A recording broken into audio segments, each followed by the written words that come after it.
Hello નમસ્કાર વિદ્યાર્થી મિત્રો, દરેકનું હાર્દિક સ્વાગત છે। મિત્રો ધોરણ 9ની અંદર આપણે શરૂઆત કરીએ છીએ ચેપ્ટર નંબર 1 થી, જેની અંદર મિત્રો તમારા સંપૂર્ણ ગુજરાતીની વાત કરીએ તો કે તમામ ચેપ્ટરના તમામ સૌથી સોલ્યુશન આપણે ચેનલ પર ઉપલબ્ધ છે, જેની સંપૂર્ણ લિંક આ વિડીયો ડિસ્ક્રિપ્શનમાંથી મળી જશે।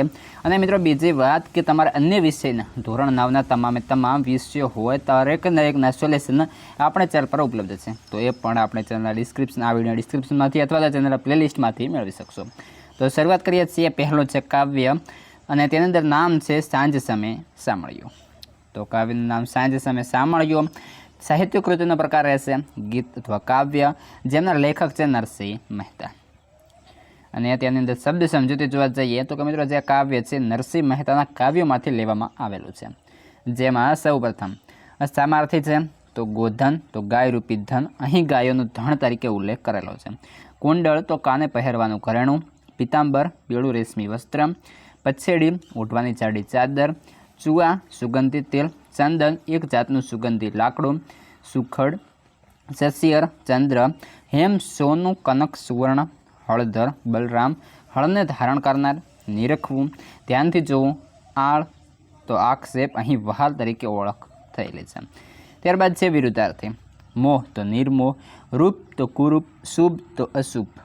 તળપદા શબ્દો છે વીણ તો વિના, સમય તો સમયે, ધર્યો ધારણ કર્યો, જડિંગ જડેલું, હૃદય હૃદયમાં।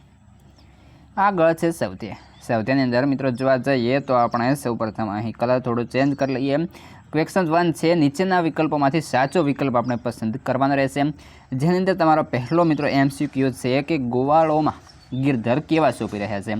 તો પહેલો ઓપ્શન છે હળધર જેવા, બીજું છે તારામંડળના ચંદ્ર જેવા, ત્રીજું છે સોનામાં જડેલા હીરા જેવા, કે ડી છે ઉપરના બી અને સી બંને। તો ઓપ્શન બી આપણો સાચો બને છે, તારામંડળમાં ચંદ્ર જેવા। ત્યારબાદ છે આગળ બીજા નંબરે, હરિ હળધરનો વીરો એટલે, તો અહીં આપણને વાત કરવામાં આવી છે ઓપ્શન સી સાચું બને છે, બળદેવના જે ભાઈ છે એનો। પ્રશ્ન 3, ભગવાન શ્રી કૃષ્ણે તો ઓપ્શન એ લાલ રંગના વસ્ત્રો પહેર્યા છે, પીળા રંગના વસ્ત્રો પહેર્યા છે, હાથમાં મોરપીંછ ધારણ કર્યું છે, કે પછી કાનમાં કુંડળ પહેર્યું નથી। તો ઓપ્શન બી સાચું બનશે કે પીળા રંગના વસ્ત્રો એમણે પહેરેલા છે, ધારણ કરેલા છે। ત્યારબાદ છે આગળ ચોથા નંબરે, શ્રી કૃષ્ણની શોભા જોઈને નરસિંહ મહેતા તો કે દુઃખી થાય છે, કલ્પાત કરે છે, ભાવમુક્ત બની ગયા છે, કે પછી હરખ પામી રહ્યા છે। તો સાચું બનશે ઓપ્શન ડી, હરખ પામી રહ્યા છે। પ્રશ્ન 2 છે મિત્રો, નીચેના પ્રશ્નોના 2-3 આપણા વાક્યની અંદર ઉત્તર લખવાના રહેશે, જે અંદર પહેલો પ્રશ્ન છે કે સાંજના સમયનું દ્રશ્ય કાવ્યના આધારે આલેખો।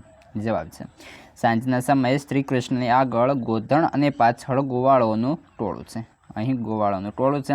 શ્રી કૃષ્ણે મોર મુકુટ ધારણ કર્યા છે અને કાનમાં કુંડળ ઝૂલે છે, શરીરે પીતાંબર અને ફૂલની પછેડી પહેર્યા છે, આ પછેડી ચંદનથી સુગંધિત મહેકે છે। મિત્રો તમને સૌથી સોલ્યુશન કેવું લાગ્યું અવશ્ય કોમેન્ટ કરશો, ચેનલમાં નવા છો તો તેને સબસ્ક્રાઈબ પણ કરી લેશો। પ્રશ્ન 2 છે, નરસિંહ મહેતા હરખાય છે કારણ કે, નરસિંહ મહેતાના હૃદયમાં શ્રી કૃષ્ણનું રૂપ વસી ગયું છે, શ્રી કૃષ્ણ એમને ભેટ્યા અને તેઓ તન મનથી શ્રી કૃષ્ણના મુખ પર વારી ગયા, શ્રી કૃષ્ણનું રૂપ મહાશુભકારી છે, આથી નરસિંહ મહેતા વહલાજીની શોભાને સતત જોઈને હરખાય છે। સંપૂર્ણ સૌત્ય તમે તમારા જે છે ગુજરાતીના ચોપડાની અંદર લખી લેશો, નોટબુકની અંદર લખી લેશો। પ્રશ્ન 3 છે, નીચેના પ્રશ્નોના 7-8 વાક્યોમાં ઉત્તર લખો। પહેલો છે, શ્રી કૃષ્ણનું રૂપ મહાશુભકારી છે એમ કવિ શા માટે કહે છે?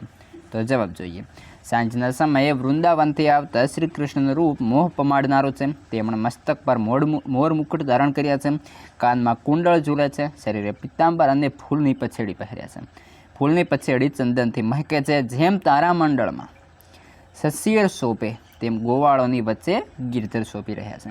શ્રી કૃષ્ણનું આ મનમોહક રૂપ કવિના હૃદયમાં વસી ગયું છે, તેમને મળવા મન વેગથી દોડ્યું, શ્રી કૃષ્ણ એમને પ્રેમથી ભેટી પડ્યા, આથી કવિ કહે છે કે કૃષ્ણનું રૂપ મહાશુભકારી એટલે કે કલ્યાણકારી છે। ત્યારબાદ મિત્રો પ્રશ્ન નંબર 2 છે, કવિના મનમાં કોણ મોહ ઉપજાવે છે?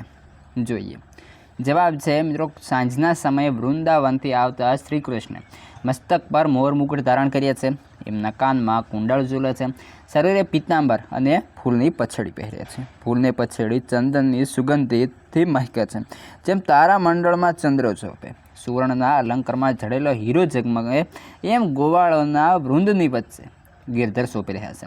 શ્રી કૃષ્ણનું આ રૂપ કવિના હૃદયમાં વસી ગયું છે, એટલે કે કવિના મનમાં શ્રી કૃષ્ણ મોહ ઉપજાવે છે. મિત્રો, આ હતું તમારો સંપૂર્ણ ચેપ્ટર 1નું સોલ્યુશન. મિત્રો, આવા જ સંપૂર્ણ સોલ્યુશન સમજૂતી સાથેના વિડીયો આપણી ચેનલ પર તમને મળી જશે. તો અત્યારે જ મિત્રો આપણી એજ્યુકેશનલ ગુરુજી ચેનલ સબસ્ક્રાઈબ કરો, વિડીયોને લાઇક કરો, તમારા મિત્રો સાથે શેર કરી લેશો. અને આગળનું જે હવે સૌથી સોલ્યુશન છે એ તમને આ વિડીયોના ડિસ્ક્રિપ્શનમાં મિત્રો જશો ને ત્યાંથી લિંક મળશે, ચેપ્ટર વાઇઝ લિંક, ત્યાંથી તમે જોઈ લેશો. અન્ય વિષયના પણ મળી જશે, તો ફટાફટ જાઓ, વોટ્સએપ ટેલિગ્રામ પણ જોઈન કરી લેશો.